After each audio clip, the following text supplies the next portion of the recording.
How to upgrade from Windows 7 or 8.1 to Windows 10 for free. Download the Windows 10 Media Creation Tool. Site URL in video description. Click Download Tool now. Open the Media Creation Tool. Wait as the tool opens. Read the license terms and click the Accept button. Wait for the next part to load. Choose Upgrade this PC now. Click the Next button. Wait as Windows 10 is downloaded onto your device.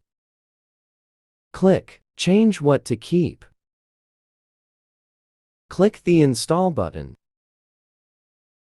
Windows 10 will install on your computer. Your PC may restart a few times, and this process can take up to a few hours. Thanks for watching.